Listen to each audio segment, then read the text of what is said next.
Celui qui, en vertu des promesses de Dieu, est renouvelé par les prophètes de l'Ancien Testament, est comme le libérateur, comme le sauveur de l'humanité, comme celui qui va instaurer le royaume de Dieu, c'est le Messie. Mais les prophètes africains ont également dit des choses sur le Messie. S'agirait-il de la seule et même personne? Nous avons reçu ce matin l'apôtre Richard Fila Saint-Eudes, pasteur de l'église Mission évangélique L'Offre de Dieu. Il revient pour la 3e fois sur le même thème, la messianité de Christ et le messianisme africain. Pour participer à l'émission, mesdames et messieurs, vous pouvez appeler au 06 449 86 77. Je reprends, 06 449 86 77. En co-présentation de cette rubrique, nous avons avec nous Madame Mondésir Rikando et René Désir Mavungu Tchapi. Bonjour à vous, mesdames. Bonjour Anissé. Bonjour, pasteur. Bonjour, merci. Ça a toujours été un plaisir de vous recevoir sur ce plateau. C'est toujours un plaisir partagé. Pasteur, je reviens sur ce que vous avez dit le dimanche passé, que les gens avaient mal compris Kimbangu. Le prophète Kimbangu a prêché Jésus, a fait des miracles au nom de Jésus, mais le prophète Kimbangu a dit des choses sur le Messie, le Kwatulendo. Il a dit qu'il va incarner 3 pouvoirs, le pouvoir politique, le pouvoir spirituel et le pouvoir scientifique. Apôtre, pensez-vous que le Jésus que vous prêchez et que Kimbangu aussi a prêché a incarné ces 3 pouvoirs? Bien. Dans tous les cas, le ministère de Jésus comportait une triple onction royale, l'onction royale, l'onction sacerdotale et l'onction prophétique. Et sa mission était d'abord spirituelle, mais les impacts de son message et de sa mission avaient une dimension holistique qui pouvait toucher tout homme et tout l'homme, donc l'homme intérieur, l'homme spirituel, la philosophie, la manière de penser, de réfléchir, le mental de l'homme, dont l'intelligence renouvelée, pour bien gouverner, pour bien gérer la chose publique et tout. Donc l'onction royale comportait aussi la sagesse d'en haut pour gérer la cité, gérer les hommes, et sans compter l'onction prophétique. Donc, la Bible dit que nous avons tout pleinement en Christ. Bien que sa mission était spirituelle, mais ça n'excluait pas toutes les autres dimensions. C'est pourquoi j'ai parlé du côté holistique. En lui, comme Paul a dit aux Colossiens, en lui, Christ, se trouve toute la science, la connaissance, j'ajoute, la sagesse de Dieu. Lorsque on a l'Esprit de Dieu, nous avons implicitement toutes les connaissances. La science vient de Dieu, les hommes peuvent en faire un autre usage que l'usage initial de la connaissance et de la science, mais la science vient de Dieu. On ne peut pas exclure la science, l'intelligence de l'Esprit de Dieu parce que tout vient de Dieu. Mais principalement, la mission de Christ est d'abord pour sauver l'humanité, pour réconcilier l'homme avec Dieu. Et quand nous parlons de la messianité, c'est le caractère unique et exclusif de la mission de Jésus. Il a dit, nul ne peut aller au Père autrement que par moi. Et ses apôtres ont réitéré cela. Il y a un seul Dieu et un seul médiateur entre Dieu et les hommes. Et il n'a été donné sous le ciel aucun autre nom par lequel nous puissions être sauvés, si ce n'est le nom de Jésus. Je suis là dans Acte 4, 10 à 12. Alors, apôtre, à l'époque de Jésus, il n'y avait pas d'appareil photo. Mais les photos que nous voyons aujourd'hui dans les églises, qui représentent tantôt Jésus noir, tantôt blanc, costaud, maigre, certaines font même l'objet d'adoration. Quelle est votre appréciation ou interprétation à cela? Je pense déjà avoir eu l'occasion de révéler ou de rappeler à certains qui le savent mais qui ne le disent pas, que cette photo déjà d'un Jésus blanc relève d'un concours artistique entre Leonardo da Vinci si vous voulez, et Michel-Ange. L'un d'eux l'aura remporté, et pour reprendre ou faire le portrait de César Borgia, vous pouvez faire des recherches, voilà, pour ne pas prendre du temps, et c'est cette image, ce portrait d'un certain César Borgia, voilà, qui est devenu aujourd'hui le Jésus. C'était une profanation, parce que cette famille était une famille méchante, une famille de tueurs. Donc, les satanistes ont voulu profaner l'image de Jésus, non déjà la dénaturer. Eux, ils savent que le Jésus du 1er siècle, le Jésus de la Bible, était de race noire. Ils le savaient très bien. Et pour plusieurs raisons, entre 14e et 5e siècle, on nous a sorti cette image d'un Jésus blanc. Mais je vous ai dit que j'ai des images des 2e siècle. Il n'y avait pas des photographies ou de la photographie, mais il y avait des artistes qui pouvaient dessiner. À travers la peinture? Oui. Ça existe, où on peint le Christ, mais c'est un personnage noir.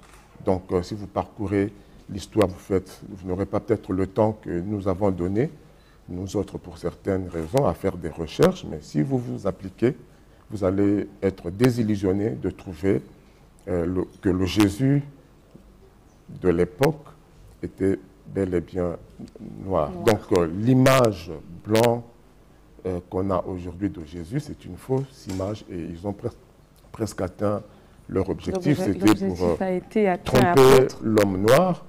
Mais vous constatez partout que c'est le temps du réveil de l'Afrique. Il est justement question de restituer ces vérités, même si du point de vue spirituel, elles ne sont pas forcément salutaires. Ce n'est pas la race de Jésus, comme je le dis ici, mais il faut quand même le savoir. D'accord, apôtre, vu que la Bible a été, au cours de l'histoire, plusieurs fois retouchée, est-ce que ce mouvement de présenter en Jésus noir ne serait pas une nouvelle façon de manipuler le peuple noir? Non, c'est une restitution des faits historiques. Il faut prouver justement l'historicité réelle de la vie de Jésus, ce qu'il a été lui réellement. Au contraire, c'est le temps de restituer ces vérités. Le peuple africain, j'ai envie de dire prochainement, si et seulement si Jésus était noir. Cela entraîne que, voilà, on parlera de toutes les conséquences de cette vérité sur la race de Jésus. Mais pour le peuple africain, au contraire, il doit être fier, de ce que le sauveur du monde entier était de sa race. D'accord. Je vais rappeler à nos amis téléspectateurs que vous pouvez participer à l'émission en appelant au 06 449 86 77. 06 449 86 77. Apôtre, nous savons qu'il y a eu plusieurs modifications au niveau de la Bible et que certains versets d'ailleurs qui ont été retirés. Est-ce que ces versets ne présentaient pas l'identité réelle de Jésus noir? Parce que de nos jours, excusez, apôtre, dans la Bible que vous tenez, ce n'est pas explicitement dit que Jésus est noir. Mais du fait que la Bible soit à plusieurs étapes modifié les conciles ici, les conciles par-là. Est-ce qu'il n'y aurait pas eu un moment où on a retiré carrément les versets qui présentaient Jésus comme étant noir? Bon, la Bible n'a pas été écrite pour présenter la race de Jésus, tout comme la divinité de Jésus. Il faut un peu plus d'exégèse, il faut une lecture profonde pour découvrir les non-dits de la Bible. C'est pourquoi je vous ai fait lire certains versets dans Apocalypse où on voit les cheveux touffus de Jésus. C'est implicite, tout comme dans Acte 21. Excusez-moi, nous allons prendre Paul noir. Donc, bonjour. L'apôtre vous écoute. Vous êtes en direct du studio 210. Ok, je sais l'apôtre ne pouvait pas de moi. Oui. L'apôtre dit que non, Jésus-Christ est venu pour l'humanité. Et si, dans la Bible, acte 13, verset 3, il va dire que non, Jésus est venu pour sauver les Israël. Si on prend Matthieu 19, le verset, il nous a dit que non, Jésus vient pour juger les plus trouvés d'Israël. Comment Jésus-Christ est venu pour juger les plus trouvés d'Israël? Il nous parle que non, Jésus est venu pour l'humanité. Et je dis, mais Dieu sera là où les Écritures disent que non, Jésus est venu pour sauver. Ok. Merci beaucoup, monsieur. ok, j'espère l'avoir compris. Si je réitère mes propos, Jésus-Christ est venu sauver l'humanité. Mais dans l'ordre des priorités, il suivait donc sa feuille de route. Il devrait commencer par les Juifs. Jean 1 le déclare, verset 12 déjà et 13, il est venu chez les siens, donc les Juifs. Les siens ne l'ont pas reçu, mais à tous ceux qui l'ont reçu, il a donné le pouvoir de devenir enfant de Dieu. Donc Jésus suivait, il devait d'abord prêcher aux Juifs, après aux gentils. C'est la mission qu'il a confirmée, qu'il a confiée à ses apôtres, aller jusqu'aux extrémités de la terre.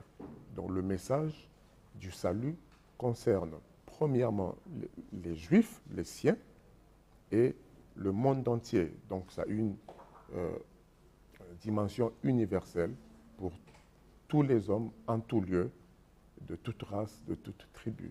C'est justement dans Apocalypse. Nous allons recevoir un autre voyons spectateur. Bonjour. Il a fait sacrificateur Oui, bonjour. les gens de tout peuple. Vous êtes en Studio. direct, vous êtes en direct du studio 210, oui.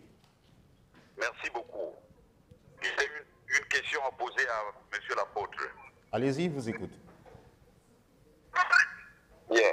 Alors, je dirais ceci, que j'apprécie beaucoup la façon dont l'apôtre se présente toujours à l'émission, mais la doctrine à laquelle il est en train de dire aux gens que Jésus était noir, là, ce n'est pas une doctrine biblique. Parce que si Jésus était noir, il a peut expliquer que, même dans sa généalogie, là, vous allez voir les aïeux qui sont présentés là n'étaient pas des noirs. Donc, cela reviendra à dire que David, les Salomon, tout ce monde-là était des noirs. Donc, il faut que nous puissions apporter aux Congolais, ou je ne sais pas, à l'humanité, la bonne manière de croire en la véritable parole, que toujours de rentrer dans des histoires où Jésus était noir, les autres c'était un arabe. Ça n'a rien à voir avec le plan du salut.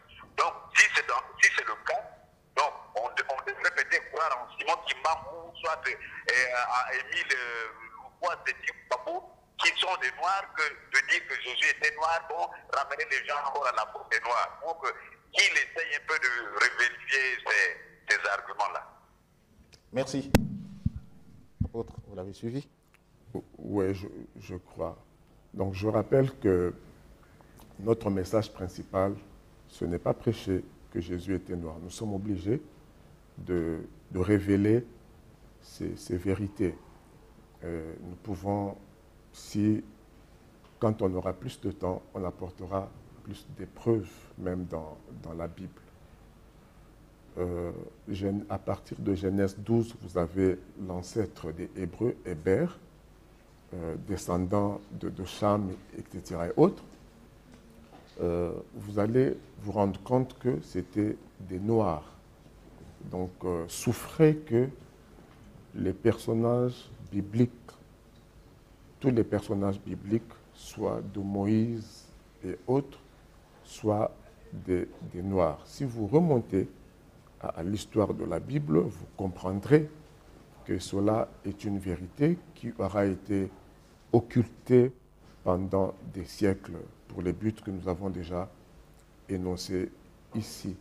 Donc, il est important. La dimension spirituelle et culturelle aujourd'hui en souffre parce que aujourd'hui, pourquoi il y a le messianisme? Parce que l'homme noir est en train de chercher, convaincu que l'Afrique noire est le berceau de l'humanité et que quelque part Dieu a une histoire depuis les origines avec l'homme noir et que le sauveur du monde soit un blanc.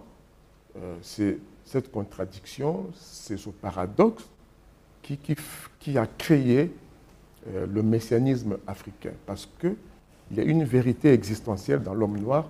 Il sait que tout a commencé ici.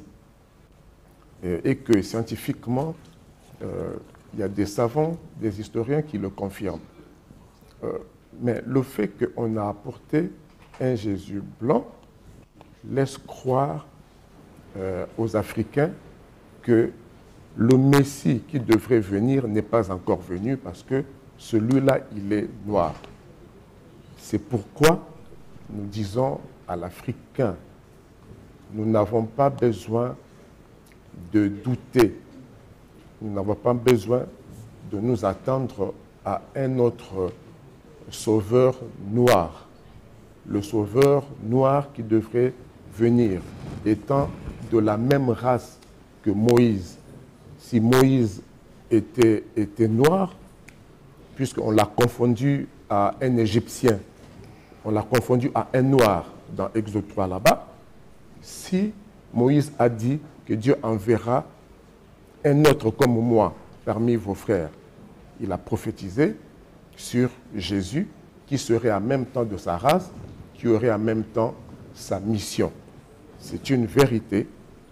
Si l'homme noir sait aujourd'hui que le Jésus qui est venu sauver le monde était de la même race que lui, il cessera de chercher un autre noir. Kimbangu a servi Jésus. Ceux qui ont falsifié l'histoire et le message de Kimbangu, lui faisant dire certaines choses qu'il n'a pas dites, mettent les autres... Apôtre, permettez qu'on reçoive un autre téléspectateur. Bonjour. Oui, l'apôtre vous écoute.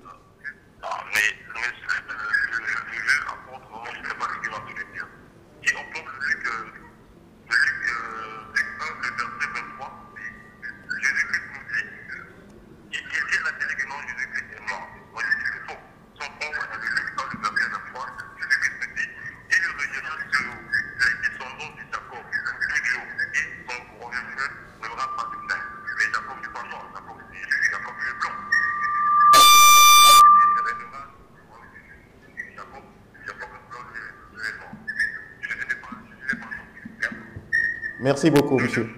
Là, vous allez m'aider parce que je n'ai pas suivi.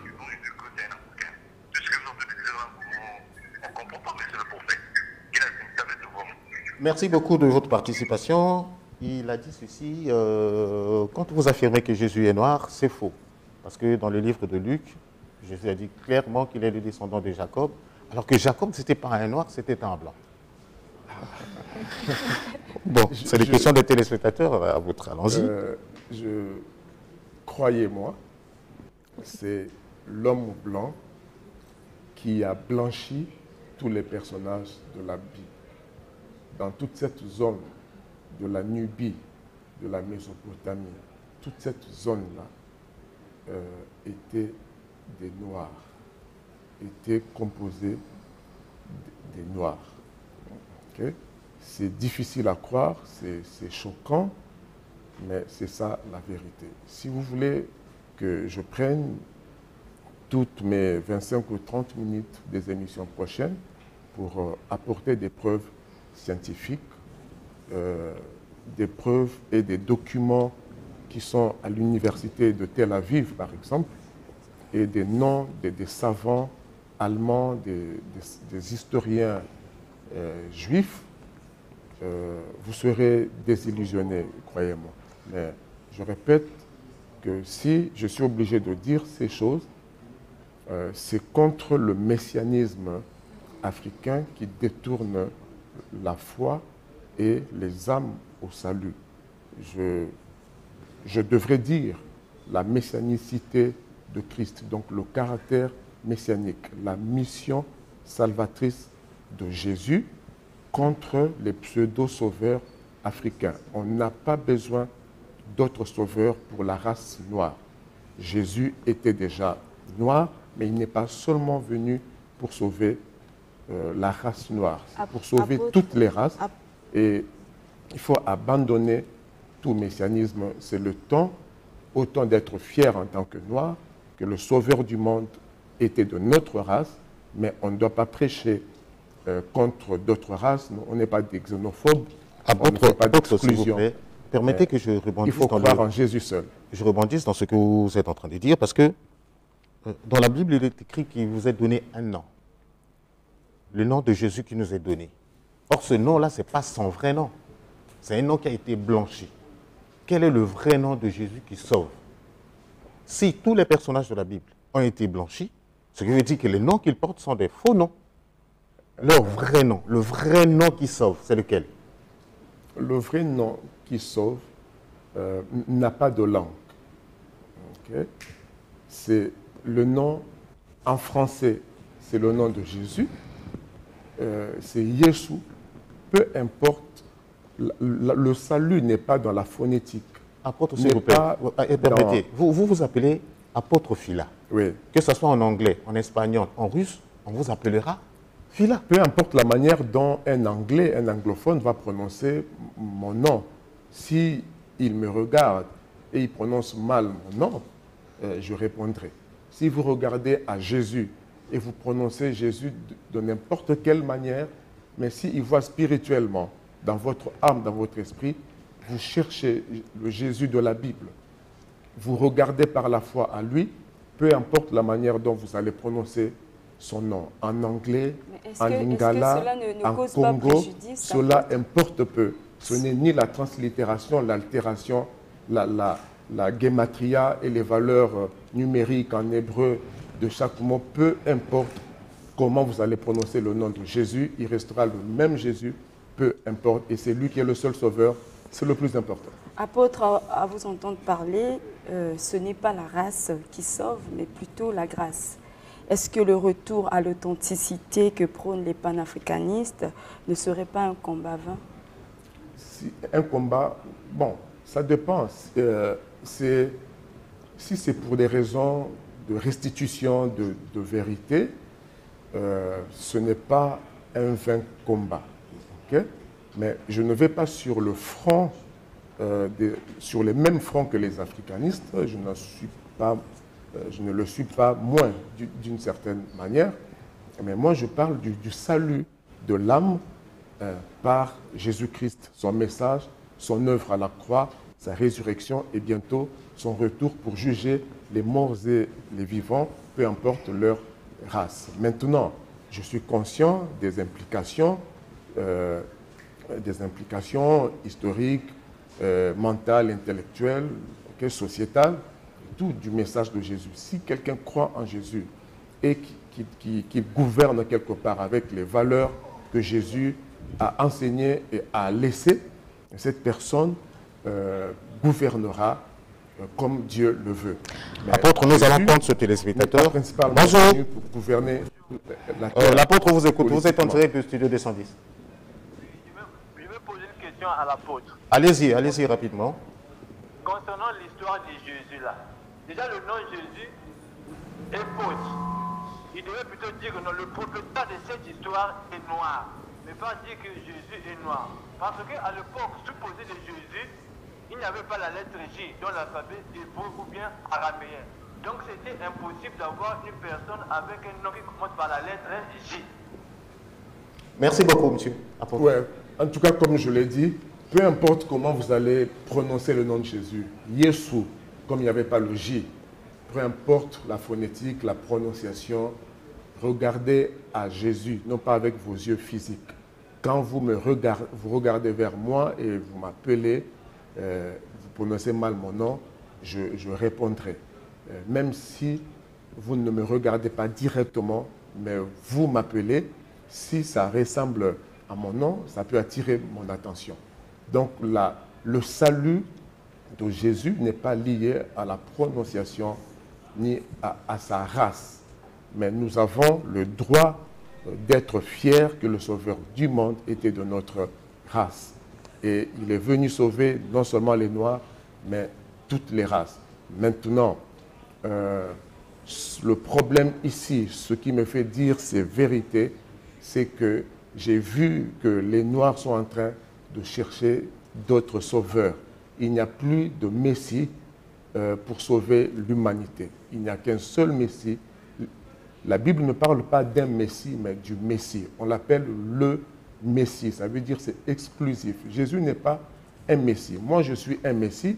Si vous croyez en Jésus, vous croyez en sa mission, vous êtes un Messie. C'est un nom commun. Mais le Seigneur s'approprie cela. La Bible s'approprie le Messie. C'est pourquoi on parle de la messianicité de Christ. Il est le seul Messie, malheureusement arrêté le seul médiateur entre Dieu et les hommes. En tout cas, je vous donnerai une 10 à 15 secondes pour vous présenter, donner votre numéro de téléphone afin que nos téléspectateurs qui continuent d'appeler, de vous appeler directement pour en savoir un peu plus. Bien, je n'en dirai pas plus. Je reste à votre disposition au 06 903 51 14.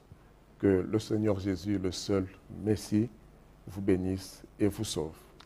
Merci beaucoup, apôtre, d'être venu ce matin, peuple de Studio 210.